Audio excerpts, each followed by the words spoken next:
For Filipino and other products from Asia, as well as fresh fruits and vegetables, poultry, meats, and seafood, come and visit 88 Supermarket with branches at 4801 Victoria Drive and its new location at 2611 East 49th Avenue in Vancouver. Philippine News Canada is brought to you by Rayford Media Group.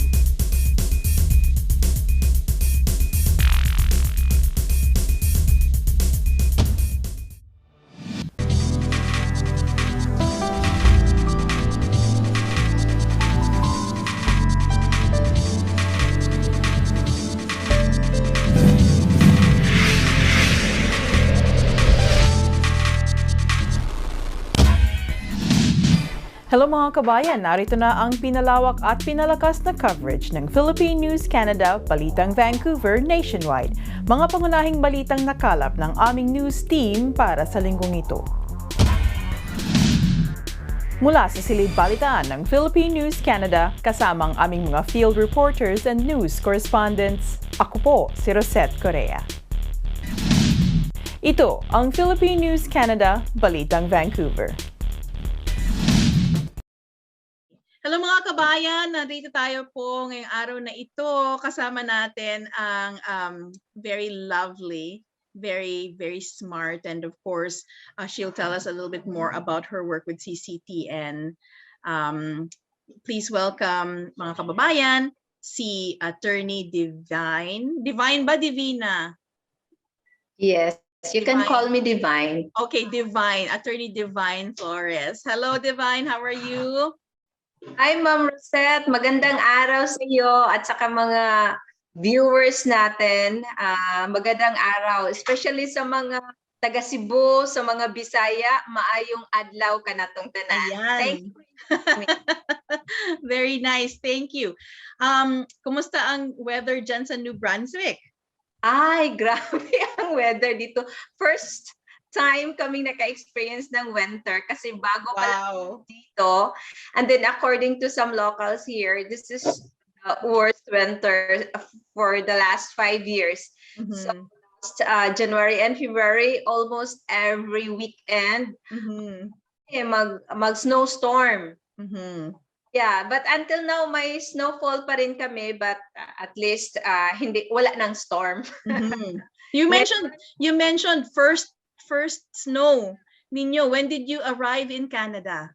Okay, we arrived in Canada in August 2023.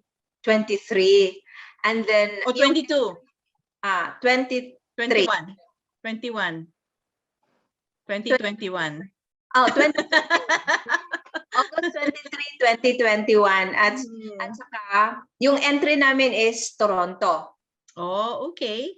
At that time, sobrang daming mga i-interviewin ng mga dumating from different countries. And then, ang dami namin. So, we arrived in Toronto at about 4 o'clock in the afternoon. Tapos na kami at 6 kasi yung flight namin for New Brunswick is 8. Sabi, hindi pa kami tapos. Because there's too many. So, nagkaroon ng aeroplano. Oh, goodness. Yeah. Tapos, first time nakatulog kami sa airport for 2 nights. Oh my gosh. Out from the airport while waiting for the result of my 2 kids. Sa COVID test. Kasi my husband, vaccinated na kami sa COVID-19. At sa 2 kids, minor, wala pang vaccine for minors in the Philippines at that time. Right. So, we cannot go out from the airport because we're still waiting for their COVID test result. Kami natutulog sa airport for 2 nights. Kasi, oh my goodness. Nung nag-book kami ng Air Canada para papunta na dito, so the earliest na pwede kaming makapunta dito is Wednesday, and we arrived Monday. 2 nights talaga kami natutulog sa airport. Well, I'm glad they were accommodating to you also. So why?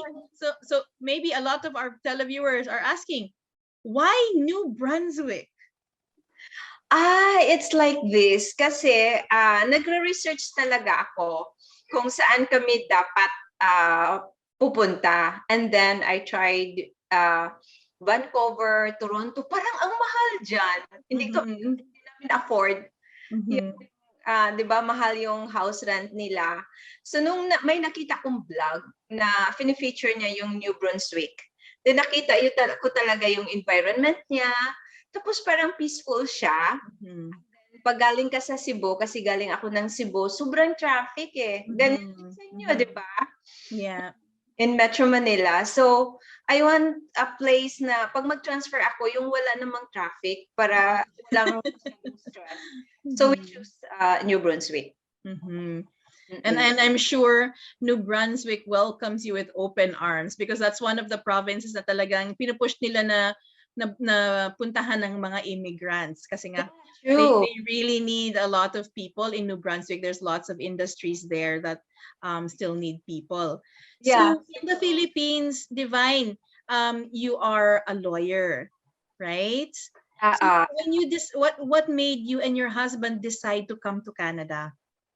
Actually, 10 years na akong nagpa-practice sa profession ko as a lawyer. Then, in 2019, kasi may mga clients ako na ako yung nagpa-process para sila makapunta ng US, yung mga visa nila. May isang client ako na ako yung nagpa-file ng sole custody para sa bata, yung father kasi niya American. Tapos, yung nagpa-process hanggang nakuha na yung US passport at saka yung registration niya sa birth sa US Embassy.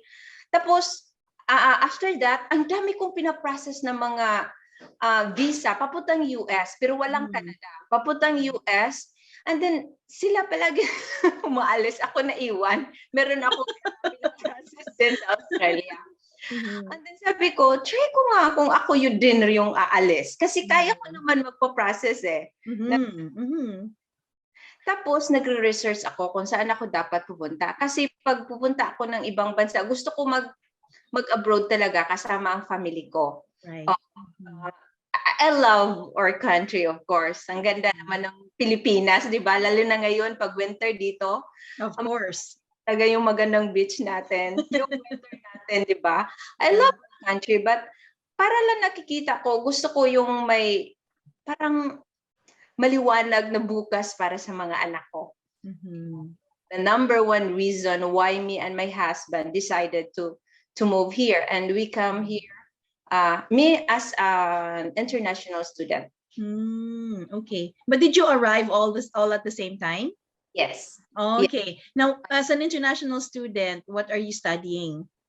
Actually, sabi ng agency ko, kasi when I process our papers, gusto ko sigurado eh. So hindi ako ang nagpa-process ng papers namin. Talaga ako ng immigration consultancy. Para diba? Kasi ang dami namin dalawa yung anak ko plus husband ko. Tapos ang daming requirements. So para sigurado, agency ako. Tapos sabi niya, mahirap ilaban yung study plan mo kasi you are a lawyer, and before ako naging lawyer, nasa media ako for more than a decade already. Sabi niya, mahirap natin ilaban yung paano natin explain yan. So nag-draft ako, ina-explain ko nga it was my childhood dream to be an entrepreneur kasi ang pinasukan ko dito is I enrolled in business administration. Oh, I see. Okay. All right. So now you're studying through a program for business administration. Yes, at New Brunswick Community College. Oh, fantastic.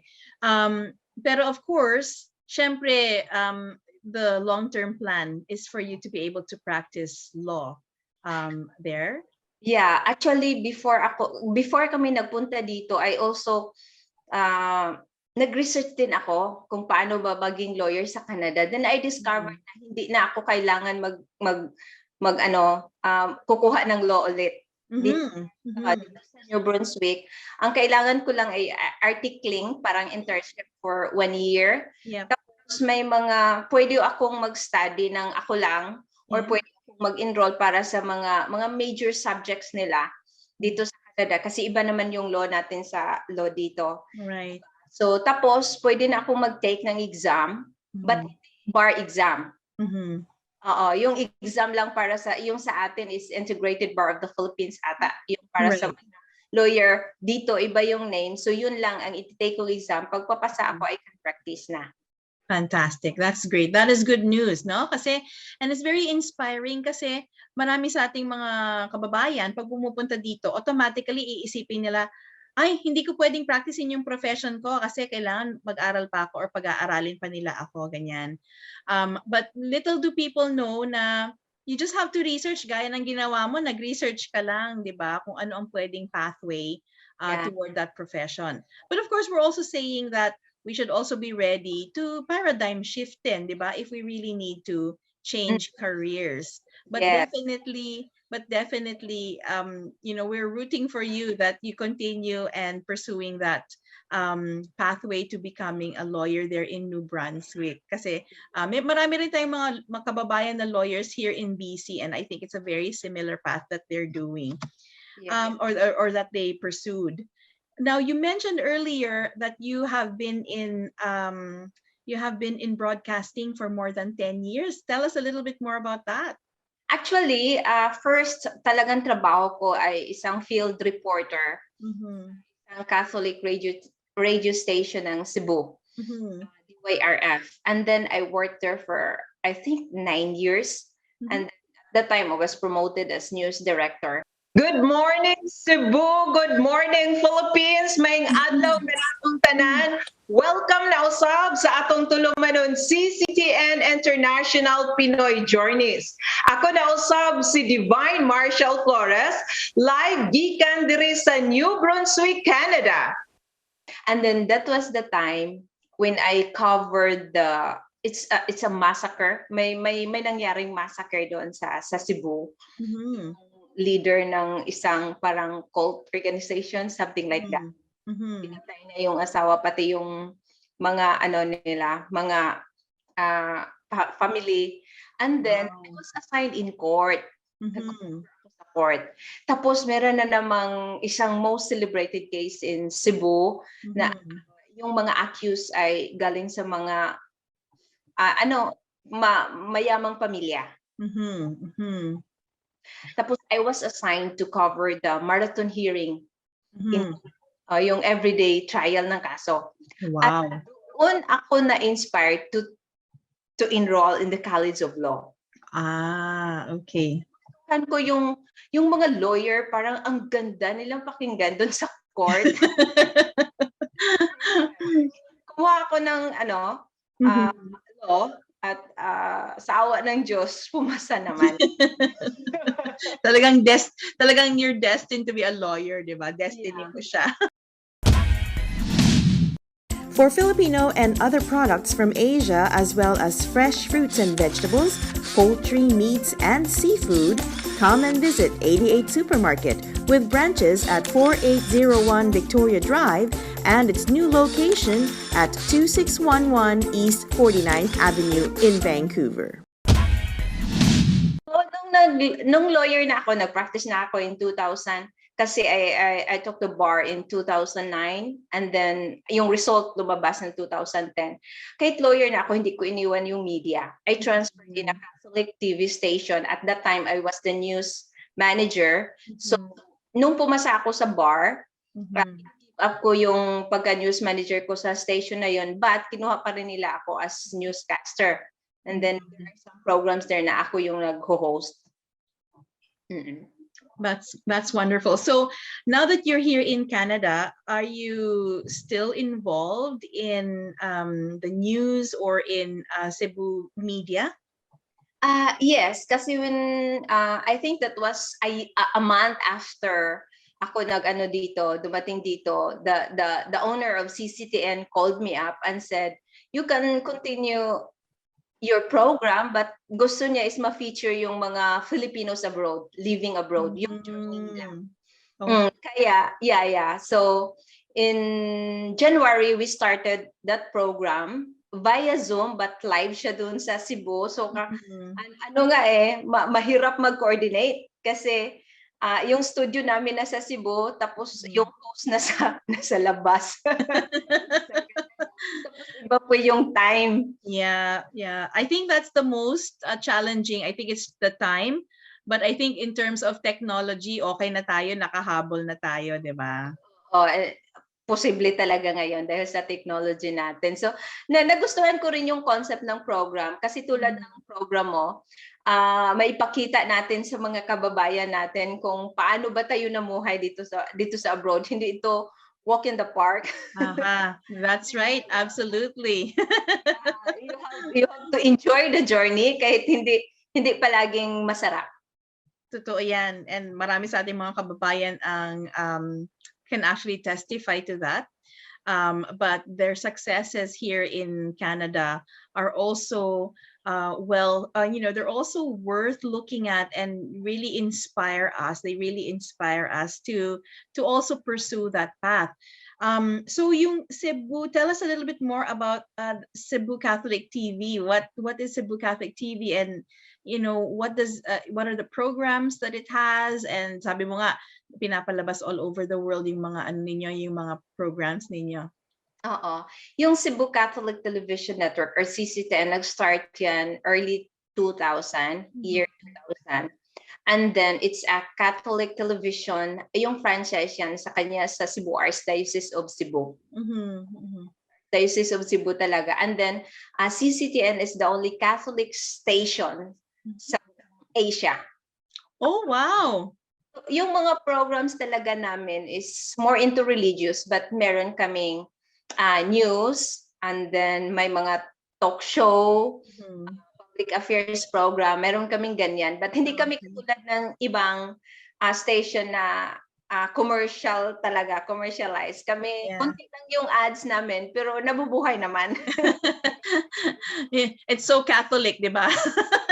Yes, so Catholic talaga. It's so Catholic. So I'm very happy that you're able to, you and your family are able to come to Canada. Tapos mapapatuloy mo pa rin yung first love, which is broadcasting. Then it's such a wonderful it's such a wonderful industry to be part of. Kasi yun nga sabi mo, especially if there's a focus like CCTN is focused on Catholicity and us being Catholics and all. It's really delightful to see yung mga kababayan natin abroad and their experiences wherever they are. Has your family already adjusted to the cold? Your kids, do they like the cold? Kids enjoyed it. They enjoy the snow. Parang kaming matatanda ang medyo nag-adjust. Ang ayaw. Lamig, lalo na pag mag-negative 10 na siya, or there was a time na nag-negative 20 plus kami. Ang sobrang sakit ng yung skin mo, sobrang lamig. Oo. Talagang it really takes a lot of adjusting. So, coming from Cebu, you also heard that here in BC, we're going to build a shrine, a Santo Niño de Cebu shrine in Agassiz. How do you feel about that? I'm so happy because when we had our first episode of CCTN International Pinoy Journeys, ang first naming ine-interview ay si Father Dennis Flores. Sa kanila yung project ng shrine, Cebu Shrine, dyan sa BC. So we're so happy. We encourage the Cebuanos to support this project kasi parang tatak Filipino and tatak Cebu din. Absolutely. We are also here in BC. If it was mentioned to you already by Tony Ortega, all of the organizations are in full support of the shrine because alam mo naman tayong mga Pilipino, mahilig tayong mag-pilgrimage, di ba?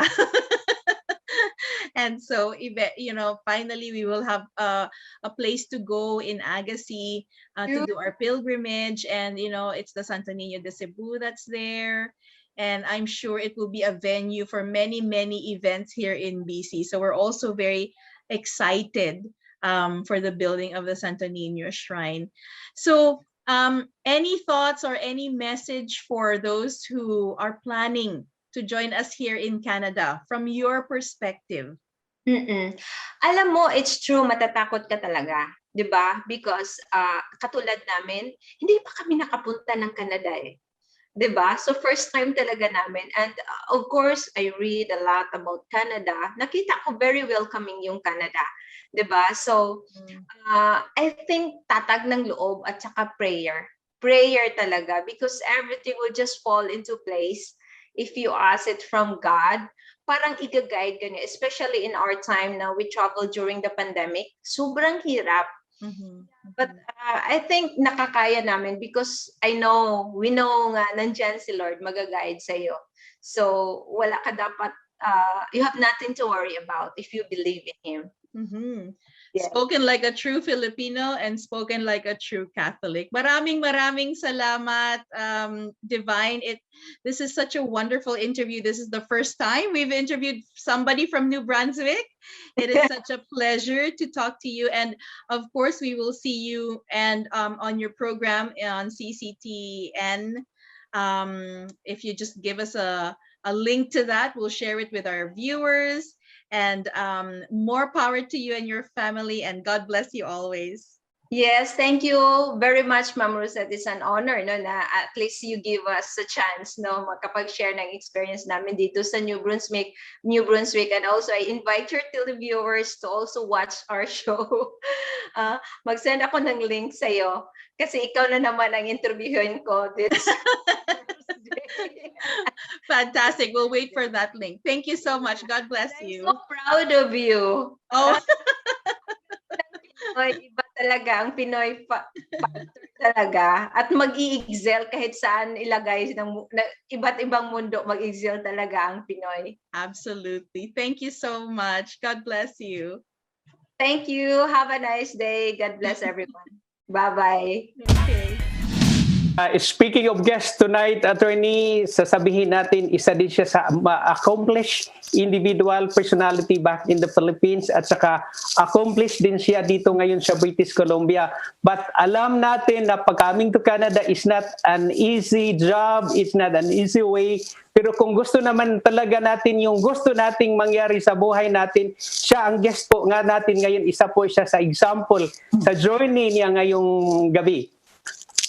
Yes, isa siyang private school teacher in the Philippines, pero pagdating niya sa Canada, isa ring private school, Catholic teacher po siya doon, at saka isa din siyang newscaster, so saka is Philippine News Canada, right?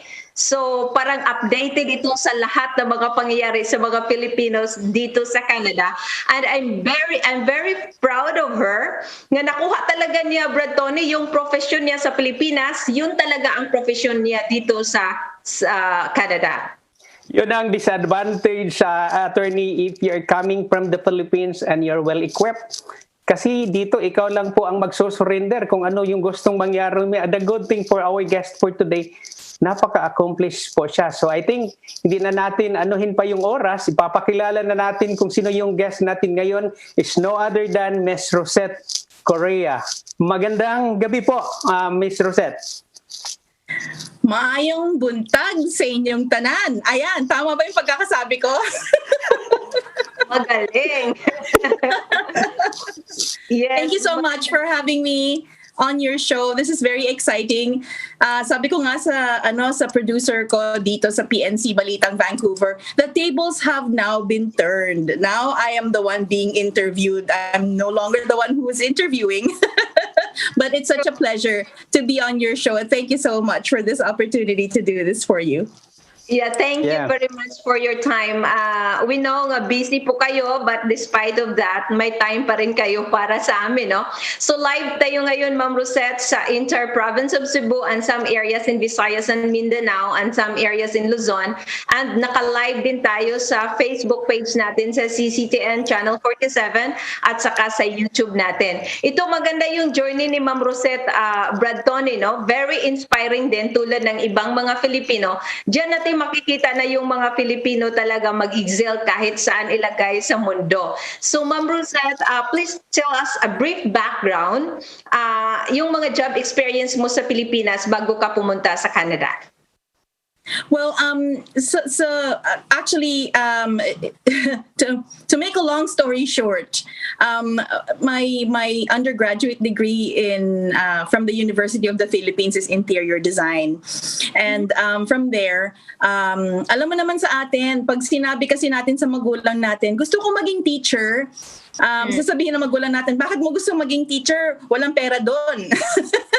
And so my parents told me to find another career, but that didn't work out. And so a few years after my practicing interior design, I finally decided to go into teaching. And so I earned my teaching units, and then eventually my first master's degree, and then my second master's degree, and then my PhD back in the Philippines. And so for the longest time, at least for the longest time in my lifetime, I have been a teacher. And so natuloy talaga yung pangarap kong maging teacher. And my parents are very proud of my accomplishments because of what I've achieved. And when I came to Canada, ganun din, my mindset was becoming a teacher also. I did not see myself doing something else, although I was ready to venture into another career. Kasi even before becoming a teacher, I was an interior designer, I was in marketing, I was in sales. So, kumbaga, jack of all trades. But my love really is teaching. And so when I came to Canada, even prior to coming to Canada, I already submitted my documents to the BC College of Teachers for evaluation so that I can already be certified as a teacher when I come. That was my expectation. At dito na naman nagtatapos ang aming balita para sa linggong ito. Kung kayo ay may mga komento, mga issue o balitang nais ninyong ibahagi sa aming programa, ang PNC ay bukas para sa inyong lahat. Mag-email lamang po sa balitangvancouver@gmail.com o tumawag sa 604-588-6397. Ako po si Rosette Correa at ito ang Philippine News Canada, Balitang Vancouver.